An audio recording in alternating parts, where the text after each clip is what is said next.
Hello दोस्तों, step towards stock market YouTube channel पे आप सभी का स्वागत है। तो दोस्तों, आज के इस वीडियो में हम मल्टीपल शेयर के लेटेस्ट अपडेट और लेटेस्ट न्यूज़ के बारे में बात करने वाले हैं। तो चलो वीडियो स्टार्ट करते हैं। सबसे पहले बात करेंगे एनएलसी इंडिया लिमिटेड और नाल्को यानी कि नेशनल एल्यूमिनियम कंपनी लिमिटेड के बारे में।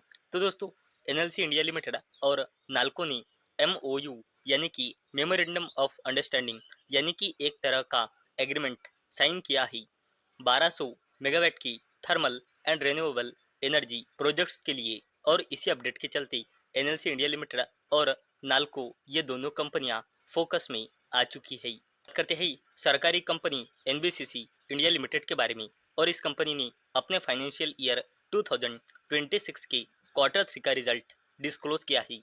अगर हमने कंपनी के कंसोलिडेटेड नंबर देखे तो कंपनी की sales year on year basis और क्वार्टर ऑन क्वार्टर बेसिस पे बढ़कर 3022 करोड़ रुपए आई है। और जो कंपनी का नेट प्रॉफिट है वो भी ईयर ऑन ईयर बेसिस और क्वार्टर ऑन क्वार्टर बेसिस पे बढ़कर 197 करोड़ रुपए आया है। और दोस्तों, एनबीसीसी इंडिया लिमिटेड इस कंपनी ने बोर्ड मीटिंग ऑर्गेनाइज की है 18 फरवरी 2026 को थर्ड इंटरिम डिविडेंड अनाउंस करने के लिए। और दोस्तों, इंटरिम डिविडेंड को देने के लिए कंपनी ने पहले से ही रिकॉर्ड डेट फिक्स करके रखी है 25 फरवरी 2026। और इसी अपडेट के चलते एनबीसीसी इंडिया लिमिटेड ये कंपनी भी फोकस में आ चुकी है। अब बात करते हैं आईआरबी इंफ्रास्ट्रक्चर डेवलपर्स लिमिटेड के बारे में। तो दोस्तों, इस कंपनी ने 0.07 रुपये पर शेयर का इंटरिम डिविडेंड अनाउंस किया है। और इस कंपनी ने 1:1 के रेशो का बोनस शेयर भी अनाउंस किया है। और इस कंपनी ने अपने क्वार्टर 3 का रिजल्ट भी डिस्क्लोज किया है। अगर हमने कंसोलिडेटेड नंबर देखे तो कंपनी की sales year on year basis पे घटकर और क्वार्टर ऑन क्वार्टर बेसिस पे बढ़कर 1871 करोड़ रुपए आई है। और जो कंपनी का नेट प्रॉफिट है वो ईयर ऑन ईयर बेसिस पे घटकर और क्वार्टर ऑन क्वार्टर बेसिस पे बढ़कर 211 करोड़ रुपए आई है। और इसी अपडेट के चलते ये कंपनी भी फोकस में आ चुकी है।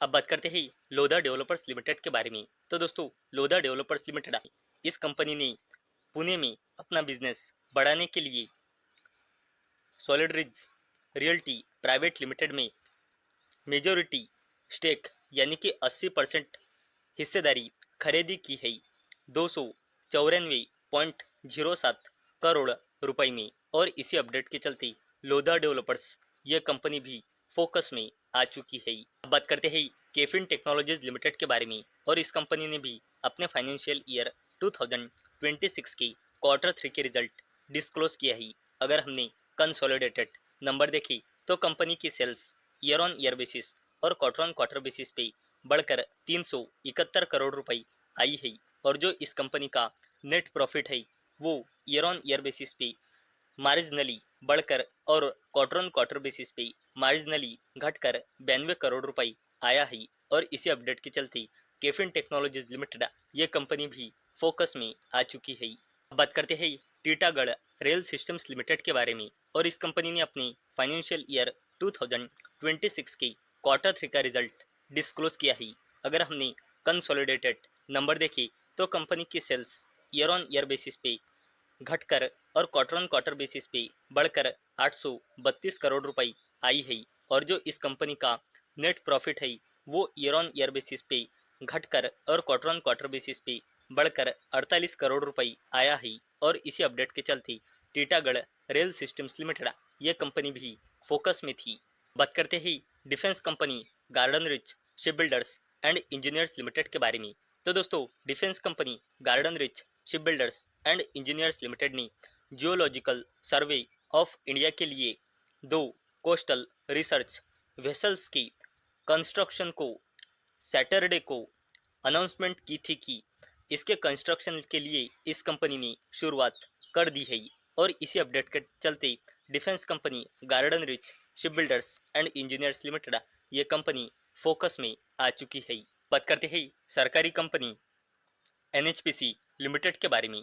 तो दोस्तों, इस कंपनी ने अपना इंस्टॉल हाइड्रो पावर कैपेसिटी बढ़ाने के लिए कंपनी का टारगेट है फाइनेंशियल ईयर 2027 तक 13 गीगावाट का, जो करंटली है 8.2 गीगावाट। और दोस्तों नेक्स्ट फाइनेंशियल ईयर में ये कंपनी अलग अलग फेज मैनर्स में 4 मेजर मेजर प्रोजेक्ट्स कमीशन करने वाली है।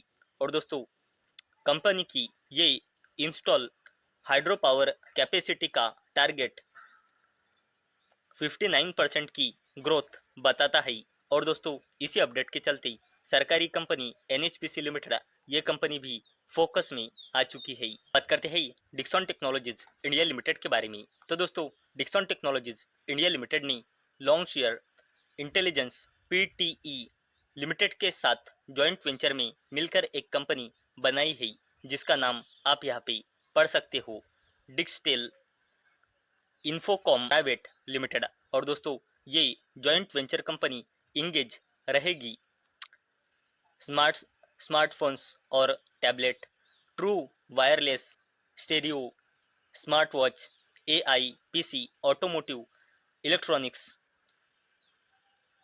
हेल्थ केयर डिवाइसेस की मैन्युफैक्चर एंड सप्लाई की बिजनेस में ये जॉइंट वेंचर कंपनी इंगेज रहेंगी। और दोस्तों इस जॉइंट वेंचर कंपनी में मेजोरिटी हिस्सेदारी है डिक्सन टेक्नोलॉजीज की 74%, और जॉइंट वेंचर कंपनी में बची हुई 26% हिस्सेदारी है लॉन्गचेयर इंटेलिजेंस पीटीई लिमिटेड की। और दोस्तों इसी अपडेट के चलते डिक्सन टेक्नोलॉजीज इंडिया लिमिटेड ये कंपनी भी फोकस में आ चुकी है। तो दोस्तों मुझे उम्मीद है आपको ये वीडियो पसंद आई होंगी। तो दोस्तों अगर आपको ये वीडियो पसंद आई होंगी तो इस वीडियो को लाइक करें और चैनल को सब्सक्राइब करें। और दोस्तों मैंने ये वीडियो सिर्फ और सिर्फ एजुकेशन और इन्फॉर्मेशन पर्पस के लिए बनाई है। मेरी ओर से कोई भी रिकमेंडेशन नहीं है कि आप इन स्टॉक्स को बाय करो, सेल करो या फिर होल्ड करो। तो चलो मिलते हैं अगले वीडियो में, तब तक के लिए टाटा बाय बाय।